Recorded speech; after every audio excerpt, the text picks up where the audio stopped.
Hello and welcome. My name is Mike Frazier, and today we're going to be talking about how to apologize to your wife or your spouse after an affair. So, after an affair, there's some problems that you might see. The unfaithful partner, we're just going to I'm going to be using the husband as the unfaithful partner during this, but could be the wife as well. Um, so let's say the husband confesses, right? He finally the truth comes out, and he's feeling good, right? Because he doesn't have to live a lie anymore, all of that. But his wife feels just shattered, awful. Okay. The husband, the faithful partner, feels like a new person, right? Wants his wife to trust him again faster than she's ready. This happens a lot because he feels different. He feels like, hey, I've come clean. Maybe he's gone to a church leader, done those kind of things, and just feels like a new person and ready to go. Another thing that can happen is the hurt spouse, so say the wife who is cheated on, keeps bringing up the hurt. And the husband just gets sick of this, right? He doesn't want to hear it anymore. He's like, look, I've changed. How many times do I have to say sorry? Okay. Causes strain on the marriage. So today we're going to talk about what to do about each of these problems, the way to apologize to where you can create real connection after something like this. It doesn't have to be an affair necessarily. It could be just pornography use or otherwise just kind of being unfaithful or lying to your spouse, to your wife. So a little bit about me. My name is Mike Frazier. I went to BYU, got my degree in neuroscience. I went to UCLA Medical School after that. Went to psychiatry residency, so I'm a psychiatrist. A member of the Church of Jesus Christ of Latter-day Saints, so I'm Christian. I was married in a temple, which is like an important part for us as members of the church, important place. Have 5 kids. Specialize in helping couples bring the passion back to their marriage. And you can find me over at mikefraziermd.com for more information. So what happens after a confession? So the husband or whoever cheated feels free, right? Because again, they don't have to live that double life. They feel like they finally, stopped lying, and that feels good, right? But the wife really feels crushed. Okay, it's a big trauma to her. And a lot of times the husband doesn't really get what happened. He gets that it was painful, but he also just feels so good that he doesn't have to live this double life anymore. Okay? What needs to happen, though, is that the husband needs to understand what his wife is going through. Okay?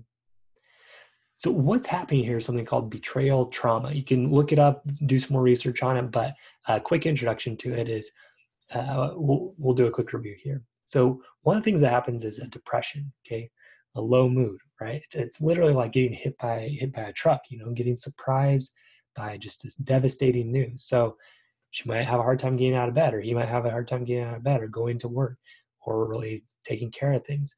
Isolation, not wanting to talk to anybody. It's embarrassing, right? That this is happening. In church groups, it can be especially difficult sometimes. To bring this up with family, right? You don't really want to talk about it. So you can isolate. And also just kind of feeling so down sometimes leads to isolation. A lot of times the spouse will blame themselves. Okay. The wife might think, oh, if I would have just been more sexy, or or the husband might think, well, if I would have just made more money, she wouldn't have left. And that can contribute even more to that low mood. Do self-destructive behavior, drinking, drugs, not going to work, doing those kind of things just because you don't feel like there's much worth living for. It says emotional attachment, it means to say emotional detachment, where you're not as attached to anybody. You just feel like that connection's not there. And a big loss of self-confidence, right? Because if this person who was supposed to know you best was willing to betray you, right? What does that say about you?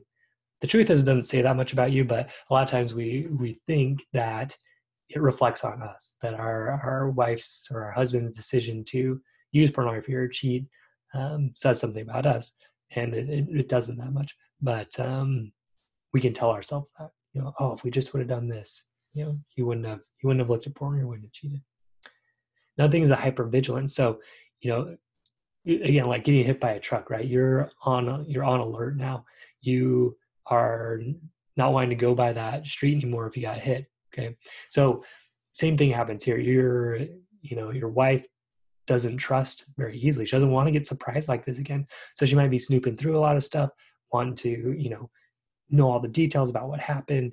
She doesn't want to be fooled again, right? So she's putting up a guard now. Okay. She doesn't want to trust. She doesn't know what to think. Okay. She's going to create some distance. Another thing that can happen is flashbacks. Okay. Not sleeping well because you're kept up by these thoughts like, can't believe this happened. The other thing that happens though is that a wife might be imagining, this happening, imagining her husband being with another man, a man imagining his wife being with another man. I think I said man with that one, but your spouse being with somebody else. Imagine them touching them, talking to them. Thinking, hey, when I was at dinner and he walked away, was he on the computer again, chatting with this girl or looking at porn or what? So it's tough because these thoughts are coming and they're hard to get rid of. Another thing is grief, right? So losing identity, losing your hope for the future. Because when this happens, right, your past is called into question. Usually we can count on our past to be, our past memories to say, hey, like at least we had these good times together. But now you're kind of thinking, well, were those times even real? Was my husband really interested in me? Did he really even love me through all this? And so, it's a real shock, loss of identity. So the grief process, this is a big loss, right? A loss of yourself, a loss of what you thought your marriage was. Okay. So your spouse is going to be going through denial, not wanting to believe it. I can't believe this happened. Anger, right? Anger at you, the person that cheated in whatever way. Anger at God, maybe anger at yourself. Bargaining, that's saying like, oh, I wish if I would have done this, it wouldn't have happened, or that kind of thing. Depression, which we talked about. Finally, acceptance, which is getting to like a new normal. Okay, not accepting, oh, that happened and it's fine, right? But getting to a new normal. So an important thing to think about is what's the time frame? Like how long is it going to take to get back to a good place? So a lot of that has to do with how long the affair or pornography use was going on. If it was just a couple of times or like a one-time thing, that'll be less than if it was a years-long affair or you've been looking at pornography for years and not telling your spouse about it. Okay, is your wife or your spouse prone to depression or anxiety anyway? Okay, if so, that can make the recovery time a little longer. Are there other recent problems or losses? Sometimes a guy will turn to pornography or to another woman if things are hard at home, somebody's sick, a kid is sick, or even passed away. And that sounds like awful that someone would do that, but these things are a way to cope with those hard things. And if someone doesn't know a better way to deal with those things, sometimes they'll turn to pornography or to another person to feel some comfort. Okay, but if there was something bad that happened, like a death in the family, and then the affair happened, then it's going to take even longer because now you've got two big traumas to deal with. So under normal circumstances, it's like a months-long process. We're going to use the analogy of a broken leg kind of throughout this. So a broken leg, right? It's not just like you break it and then it's fixed. Okay, you got to set it, you got to cast it, you got to do some recovery, you got to build the muscles back up because they've kind of broken down as it's been healing. Right? It's a months-long process. And if you have more of these complicating factors, it can be years to kind of get back to a normal spot. And that's okay. It's worth it. So I want to talk about what forgiveness is. So a lot of times, if I had an affair, right, I would want my spouse to forgive me, want my wife to forgive me and forgive me fast, right? And sometimes but my wife might not want to forgive me, right? A lot of times, though, it's confusion about what forgiveness really is. So this is scripture from my church teachings, but it's a good principle here. It's in a book called Doctrine and Covenants, section 64, verse 11. It says, "You ought to say in your hearts, let God judge between me and thee, and reward thee according to thy works." In other words, it's taking that sense of punishment out of my hands and putting it into God's hands. So if my wife cheated on me, I'm not going to try to, take vengeance on her, right? Get my revenge. Okay. We're letting go of that and saying, look, God's going to be the judge. I don't need to judge it. I can focus on healing. Okay. That's what forgiveness is, right? Not taking that punishment on yourself. What it is not, it's not saying, hey, it's fine. You cheated on me, no problem. You're looking at porn for years. You didn't tell me, no problem. Okay, that's not what it is. It's not saying I'm fine with that. Just saying, look, I'm not going to punish you. I'm going to focus on healing. I'm going to let God handle that. Or if there's criminal matters, I'm going to let the police handle that. Okay. So then we need to understand the difference between faith and trust. Okay. So a husband, he's often going to want his wife to trust him again fast, especially if he really feels different. Okay. If there's been sort of a spiritual change in him, he feels it. He feels different and he feels like life is going to be different. But, his wife is still needing to go through that healing process. But sometimes, we can forget that. So what he has to understand, though, is that forgiveness is a gift. His wife is able and willing to give that to him at any time, to give up that desire for vengeance against him. But trust, you got to earn it over time. Okay, it's like building up a house, right? So you build up a house out of bricks. You put the bricks down, you build it up. Okay, you build a big house out of it. So the bricks are promises that you keep. So you make a promise, you keep it, you put a brick down, then you can be trusted. Okay? So when you come and you say, hey, actually, one of the big things I promised you to be faithful, I did not keep that promise. Okay, you've basically taken a hammer and a sledgehammer, you knock down that house of trust. Okay, so you need to build it back up, and it's building it up a brick at a time. Okay, one promise at a time, keeping one promise at a time. So you can't ask your wife to trust you right away. Okay, it's not the way it works. Okay, you have to build it back up over time. But what you can ask your wife to do is to have some faith in you, believe that you can change. Okay, and you can express that to her. Just say, hey, look, I know I'm going to have to earn your trust back over time by keeping promises to you because I broke a big promise to you. But what I'm asking you for is to forgive me, to not try to take vengeance on me. And to just believe in me, believe that I can do it, that I can change. Okay, but I know I have to prove that over time. So that's faith, believing. Okay, believing in you, that's a gift. She can believe that you can change, but she can't trust you until you prove it over time. Okay? It's going to be earned back as you continue to keep promises to yourself, promises to God, promises to anybody. Okay, the core of the injury here. So the fact that you're looking at pornography, the fact that you cheated on your wife with somebody else, or you cheated on your husband with somebody else, okay, that certainly hurts. But the core of it is that you broke a big promise. Okay. And so the way that you get back to good is keeping promises, showing that you're going to keep your promises. And the time that it's going to take to build that house back up depends how severe the betrayal was. So again, if it was like a years-long affair that you suddenly disclosed, boom, like that house is like on the ground. Okay, so it's going to take months, years to build that back up. If you looked at pornography one time and you didn't tell your wife about it, but later you did, okay, couple bricks out, it's not going to take as long to build back up. So it's helpful to think that the number of years to build it back up is going to be about equal, or months or whatever, about equal to the number of years the betrayal is happening. Okay. A lot of times it's faster than that. Most of the time it's faster than that, but just in your head, you're like, okay, I was looking at pornography for 10 years. Okay. I can expect to take 10 years to like show her that I'm being trustworthy. That can help put it just into context. Usually it'll happen faster than that, but it's just in your mind. If you can tell yourself, hey, it's going to take that 10 years, just more helpful. Okay. And so building trust, it's like learning the piano. Okay.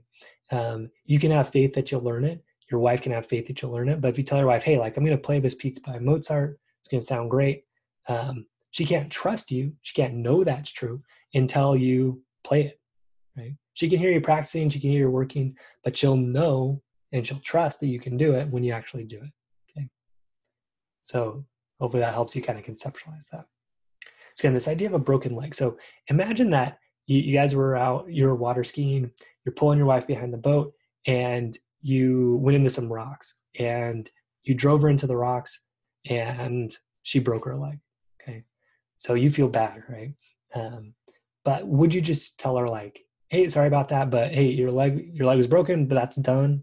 Okay, I broke it, and you just need to walk on it again. Just deal with it. Okay, I said I'm sorry. Just deal with it." It sounds crazy, right? But you wouldn't do that. So no, you'd help her, go to the doctor, you get the bone set, you get a cast on it. Okay. You keep it protected. You'd help her rehab after, the cast comes off and her leg's all weak, you have to rehab it back up. And then eventually she'd be walking normally again. And you'd be there through that process, and you'd help her, get through it. Okay. And that's a months to years process, right? You break your femur, that big bone by your hip. It takes a long time to build that back up. So when you cheated, right, whether that's with pornography or with another person or whatever, the trauma that you caused, it's not as visible as a broken leg, but really it's even more serious. Okay? And it's going to take time to heal. It can heal.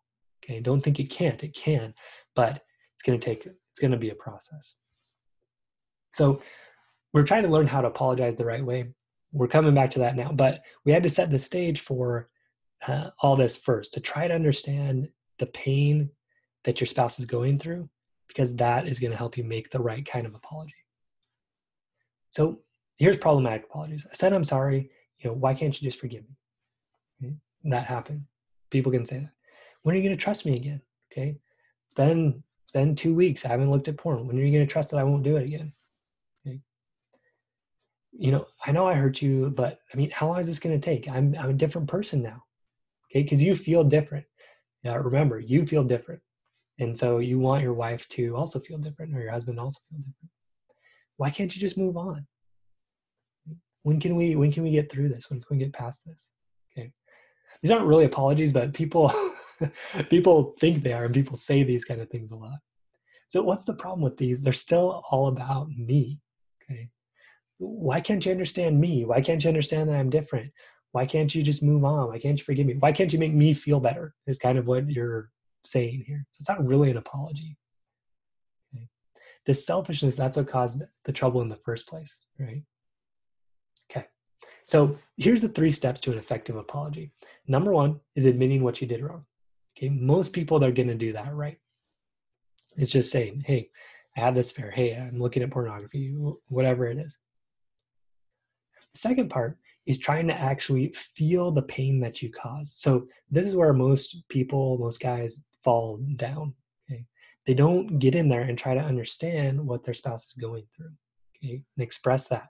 Okay. You want to really try to get inside your spouse's shoes. Okay. Understand all of her feelings. So when she says to you, yeah, it hurt. Like, yeah, I don't know if I can trust you anymore. Instead of saying, well, you can, right? You're going to say, wow, I can imagine that hurt a lot. You were trying to trust me. You thought you could trust me, and then you couldn't. That must have been heartbreaking for you. And try to actually feel it yourself. Okay. In our church Thursday, it says, mourn with those that mourn, meaning like you try to get inside that person's emotional experience. This is going to serve you not just for apologizing, but for everything in your marriage. Okay. If you can really try to get inside your spouse's state of mind and emotions. Okay. But especially for an apology, this is what your spouse is looking for. To really get that you feel the pain. Okay. When she's pointing at this broken leg, she's saying, look, my leg is broken. My leg's broken. You're like, yeah, but just get over it. Right. Instead, you need to say, wow, that leg is broken. Look at how it's in those different places. Look at how it's deformed. Look at that bruise. Wow, that must really hurt. Okay, that's what she's looking for, but from an emotional standpoint. And then number 3 is offering support through that pain. Again, that can be kind of hard to know how to do that, but I'll give you some ideas here. So again, like that broken leg, you see the broken leg, you say, oh, wow, I'm so sorry I drove you into those rocks. Look, it looks bad, looks broken, looks bruised. Okay, let's get you to a doctor. Let's get you through it. Okay, those are the steps. But most people get that first month, they fail on that second and third one. So, go through, remind yourself of those hard things she's going through. Rewind this video, look back. Okay, what are those feelings that she's having? Remember, depression, hypervigilance, re-experiencing all that bad stuff. Okay, having it run through her mind. Wondering if her marriage is real anymore, or his marriage is real anymore. Now, why is it that we don't want to go there? Why is it that we don't want to, feel that pain? The truth is we don't want to really see the pain that we cause. It makes us feel bad, makes us feel guilty. Okay? When she starts telling us how bad we hurt her, we want to get defensive. We want to say, like I said, I'm sorry, because we're wanting to pull away from that pain. We don't want to look at that broken leg that we caused. Right? because we feel even worse. Okay? We want to get away from that. That's natural, but it's not what's going to help your marriage. Okay? And it's still selfish, right? You're not thinking about her still. You're thinking about yourself. You're saying, wow, look at that broken leg. Oh man, that makes me feel bad. That makes me feel queasy. I don't want to look. Okay. But she needs you to look. She needs you to see that pain and feel that pain. That's what she needs. Remember, she's really not just trying to make you pay, even though it kind of seems like that, can seem like that. And maybe she is sometimes, but the response still needs to be the same. Okay. She wants to be understood. And she wants you to be the one to understand her. Okay. She wants you to be the one that understands, hey, like I caused that pain, and really feel it and know it. Okay. Understanding, Stephen Covey says it's like psychological air. Okay. When a person has air, if the person doesn't have air, they're gonna keep fighting for it. Like if you didn't have any air right now, what would you do? You wouldn't be listening to this. You'd be running out trying to get fresh air somewhere. Same thing. Okay. If your wife doesn't feel like you understand the pain that you caused, she's gonna keep bringing it up until she feels like you get it. Okay. And she's probably gonna bring it up a lot of times until she really feels like you get it. So your job is to just listen and try to get into her experience and understand and feel that pain. It's not easy. It's not comfortable, but this is what's going to work if you want to repair your marriage after an affair or infidelity or pornography. Remember your intentions to understand her feelings. It's one of the best things you can do to regain trust and to build a great marriage. And you'll probably need to hear her express her pain many times. She'll probably need to do it a bunch of times. Okay? And you'll need to express your understanding of it many times. Okay, because it's a hard thing. It's like draining venom out or like setting that bone, right? You got to set it. You got to put it in that right place. Get the cast up as it's mending right inside. Okay, that's her expressing those feelings to you. Okay, like setting the bone, like we said. So she keeps bringing it up. It's not to torture you, even though it feels like it. It's really because you haven't done step 2 very well yet. She doesn't think you get how bad it is.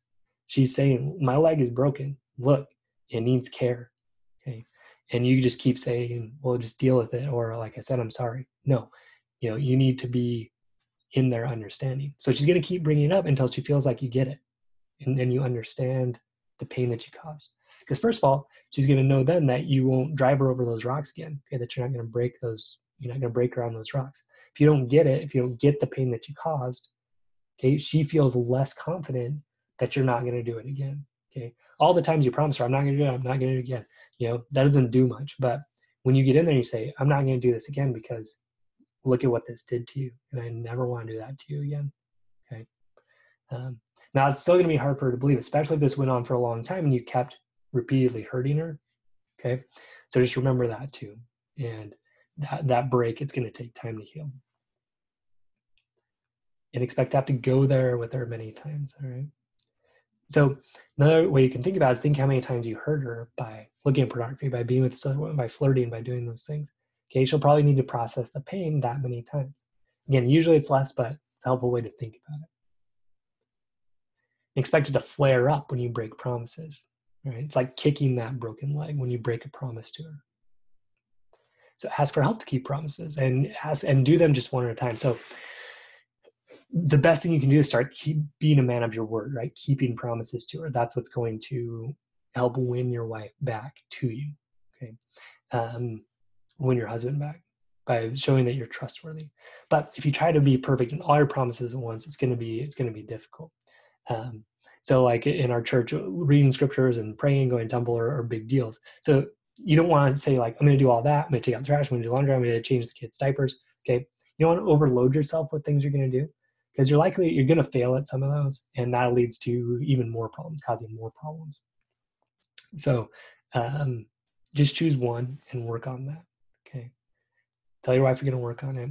Builds up your confidence, builds up hers in you. Okay. The way that you feel good about yourself is number one, remembering that you have infinite worth and potential. If you believe in God, you can know that you're a son of God or a daughter of God. You have infinite potential because of that, infinite worth because of that. You also have infinite potential, okay? And you reach that potential by learning and by growing. And a big way to do that is by keeping your promises. And when you keep your promises, that's how you start feeling good about yourself. You break your promises, you start feeling bad about yourself. Okay? So keeping your promises, that's what's going to get your wife's confidence back in you. So then how do you then provide support? Okay. Sometimes we want to offer support, but we don't really know how. So a good way to think about it is to think about body, mind, heart, and spirit. So spiritually, how you'd care for your wife is keeping your promises. Again, it's the biggest way to help her out. Encourage her to take time with scriptures if she believes in that, prayer, temple, or synagogue, or whatever she believes in, and take the lead in those things at home if that's appropriate, if you're of the same faith. Physically, eating healthy, exercising, taking time in nature. Okay. Heart, encouraging her to spend time with friends and family, journaling. Mind, encouraging good music, writing, reading good books. Now, you got to be careful here because, encourage her doesn't mean like telling her, hey, you better go exercise, right, to get better. Or like, hey, you haven't been praying enough, you need to pray more. Okay, that's going to do the opposite of what you want to do. You just want to say, hey, listen, I know I hurt you. I know that you need to recover. Okay. So how can I help you with that? Spiritually, how can I help you with that? What do you need to do spiritually? How can I make that easy for you? What do you need to do to take care of your body? How can I make that easy for you to make sure you get the sleep you need, the rest you need, and exercise if you're wanting to do that you have time. How can I make sure you have time with friends? Okay, so doing it in that way, just give her the categories and kind of let her choose within that what she wants to do. Okay, and when she wants to do them, just make sure you clear things out. Make sure she's got the time to do them. So here's some things you might hear, some actual words you might say to her. So you might say to her, I'm sorry I hurt you so badly. You probably feel like marriage was a lie, like you don't even know me, like the person who's supposed to protect you let you down. Okay, going back into those things. So really trying to feel what she feels. Saying, I know it'll take time to earn back your trust. I know I'll do that by keeping the promise I make to God. If you don't believe in God, to just making a promise I keep to myself, to you, to the kids, if you have kids. I'm committed to doing that, and please let me know if you see me slipping on those promises. I'm going to try. Okay, I know I have to earn that trust back. It's going to go a long way for you. Remember, all promises are really important during the trust building phase. Okay, whether that's taking out the trash, picking up kids, anything that you make a promise to, you got to follow through, because any little broken promise, boom, kick to the leg. It's going to hurt. It's going to kind of mess up those bones again. You're going to have to do some more work to reset it. So again, the core of it, keeping your promises to her. Okay, so make sure you apologize. If you do slip up, if you're looking at pornography again, you can just go to her and say, hey, I want to be honest with you. I looked at pornography again. I'm sure that brings up a lot of this old pain. I'm sure that brings up a lot of wounds, but I don't want to lie to you anymore. I'm so sorry I did it. I'm trying to stop, but I want to be honest with you. Okay, so doing it that way is going to help rebuild that trust. Again, even that small promise. I was working with a couple where the husband had told his wife he was going to stop vaping, but then she found vaping stuff in his drawer. Okay, and it wasn't the vaping so much; it was just that he had said something and then hadn't followed through, and so that brought up all of this other stuff. Okay, so again, that's the core of it: keeping your promise. All right. So let's do a quick review. Number one is being patient. Okay, recovering from something like this, it's a months to years process. It's like a broken leg. The longer it went on, the longer it's going to take.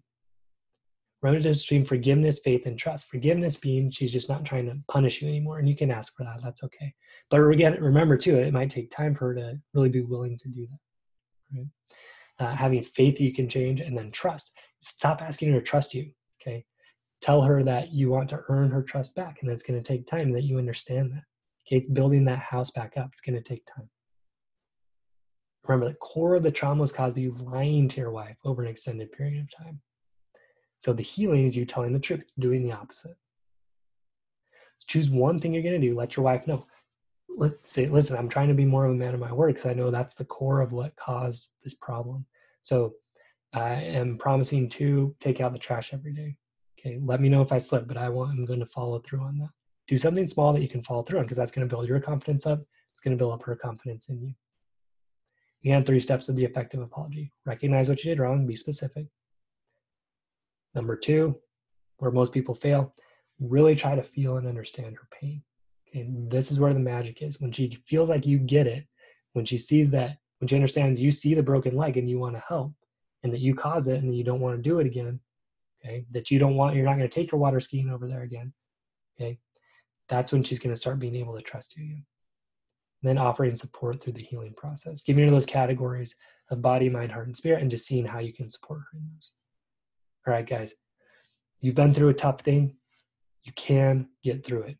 The core of it, again, being a person of your word, man of your word, a woman of your word. The trauma was from lying. Do the opposite. Become someone that's trustworthy. Okay. You can do this. Visit MikeFrazierMD.com for more resources. Love to help you out more to create passion and that strong bond in your marriage.